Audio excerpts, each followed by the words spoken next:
My dear brothers and sisters, ఈ రోజు అయితే మనం టైమ్ అండ్ వర్క్ లోని ఇంకో ప్రాబ్లం గురించి చూద్దాం. ఇప్పుడు వరకు ఆల్టర్నేట్ డేస్ గురించి చూస్తాము. ఇది ఇంకొక మోడల్ సమ్, ఆ మోడల్ చూద్దాం. ఇక్కడ ఏం చెప్తున్నారు అంటే కనుక 12 mans complete the work in 9 days. 12 మంది మనుషులు కలిపి 9 రోజుల్లో ఒక వర్క్ ని కంప్లీట్ చేయగలరంట. అయితే after they work for 6 days, అంటే వాళ్ళు 6 రోజులు వర్క్ స్టార్ట్ చేసి వర్క్ ని స్టార్ట్ చేసి 6 రోజులు అయింది. ఆ 6 రోజుల తర్వాత ఏమైందంటే, అంటే 12 మంది 6 రోజులు వర్క్ అయితే గనక చేశారు. ఆ చేసిన తర్వాత ఇంకొక 6గురిని జాయిన్ చేశారనమాట. వర్క్ తొందరగా కంప్లీట్ అవ్వాలనే ఇది ఒక రీజన్ వల్ల 6గురిని ఎక్స్ట్రాగా దాన్ని జాయిన్ చేయడం జరిగింది. అయితే రిమైనింగ్ వర్క్ ఎన్ని డేస్ లో కంప్లీట్ అవుద్ది అని సమ్ అయితే ఇచ్చారు. మన టోటల్ వర్క్ ఎంత అంటే కనుక 12 మంది 9 రోజుల్లో వర్క్ ని అయితే కనుక కంప్లీట్ చేయగలరు. ఇది వచ్చేసి మనకు కన్ఫర్మ్. 12 మంది 9 రోజుల్లో వర్క్ ని ఫుల్ గా కంప్లీట్ చేయగలరు. ఇదే వర్క్ ని ఏం చేశారు అంటే కనుక 12 మంది 6 రోజులు చేయడం జరిగింది. ఈ 12 మంది 6 రోజులు చేయడం జరిగింది. ప్లస్ ఇంకేం చేశారు, ఈ 12 మందికి 6గురిని కలపడం జరిగింది. అంటే 12 + 6 అంటే ఎంత, 18. అయితే ఆ రిమైనింగ్ వర్క్ ని ఎన్ని రోజుల్లో కంప్లీట్ చేశారని అడుగుతున్నారు. వీళ్ళు ఎన్ని డేస్ కంప్లీట్ చేశారు అనేది మనకు తెలియదు. అదే ఇప్పుడు మనం ఫైండ్ అవుట్ చేయవలసింది. కానీ ఇక్కడ ఖచ్చితంగా తెలుస్తుంది, 12 మంది 6 రోజులు వర్క్ అయితే చేశారు. తర్వాత 6గురిని యాడ్ చేశారు. యాడ్ చేసిన తర్వాత ఎన్ని డేస్ వీళ్ళు 18 మంది ఎన్ని డేస్ ఈ వర్క్ ని కంప్లీట్ చేశారు అనేది మనకు తెలియదు. కానీ మొత్తం వర్క్ అయితే కనుక 12 మంది 9 రోజులు చేస్తే వర్క్ అనేది కంప్లీట్ అయిపోతుంది. సమ్ ఏమని ఇచ్చారు అంటే కనుక, ఇప్పుడు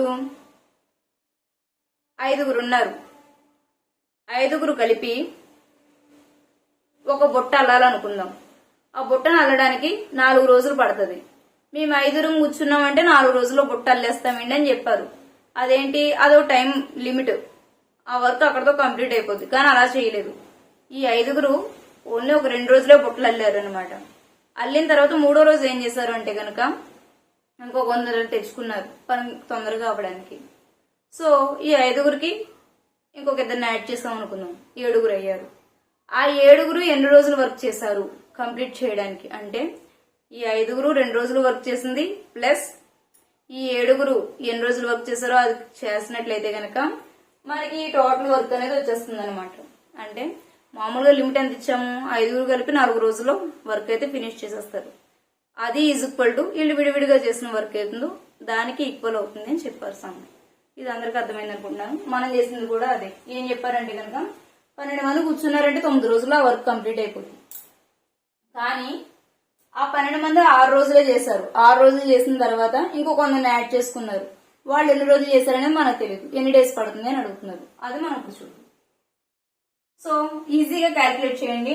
19 × 9 = 19 + 6 + 18 × x కదా. నేను ఇటువైపు తీసుకొస్తే ఏమవుద్ది, మైనస్ అవుద్ది. సో ఇలా చిన్నప్పుడు 12 అనేది కామన్ ఉంది కదా, తీసేయండి. 9 - 6 క్యాలిక్యులేషన్ ఇప్పుడు ఈజీగా చేసుకోవాలి. So 18 × x. సో 9 - 6 అంటే 3. 18 × x. సో 3 దీనిలో 6 times, 6 దీనిలో 2 times. x ఎన్ని వచ్చింది ఇప్పుడు, 2 days. అంటే రిమైనింగ్ వర్క్ కంప్లీట్ చేయడానికి ఎన్ని డేస్ కావాలి అంటే కనుక 2 రోజులు అయితే సరిపోతుంది అనమాట. అంటే ఇక్కడ ఎన్ని రోజులు చేశారు, 6 days చేశారు. రిమైనింగ్ ఏంటంటే 2 days చేశారంటే కనుక వర్క్ అనేది కంప్లీట్ అయిపోతుంది. అంటే 8 days లోను వర్క్ అనేది కంప్లీట్ అయిపోతుంది 18 మంది చేస్తే కనుక అని చెప్పారనమాట. 12 మంది చేయడానికి 9 రోజులు పడితే 18 మంది చేయడానికి 2 days లో వర్క్ అనేది కంప్లీట్ అయిపోయింది అనమాట. అంటే 6 + 2 8 days లో వర్క్ అనేది కంప్లీట్ అయింది అని చెప్తున్నారు. మనల్ని అడిగిన ఆన్సర్, మనల్ని అడిగిన క్వశ్చన్ లోని ప్రాబ్లం లోని మనల్ని అడిగింది అదే. సో మనకు వచ్చిన ఆన్సర్ వచ్చే 2 days. 2 days లో మనకి, అంటే అక్కడ క్వశ్చన్ లోని హౌ మెనీ డేస్ రిక్వైర్డ్ అని అడిగారు కాబట్టి 2 days అని ఇస్తే సరిపోతుంది. అలా కాకుండా కంప్లీట్ గా ఎన్ని డేస్ పట్టింది అంటే కనుక ఇది ఒక 6 రోజులు, ఇది ఒక 2 రోజులు, అంటే 8 రోజులు పట్టింది అని చెప్తాం. ఇది క్వశ్చన్ అర్థం చేసుకునే విధానం అనమాట. Thank you so much.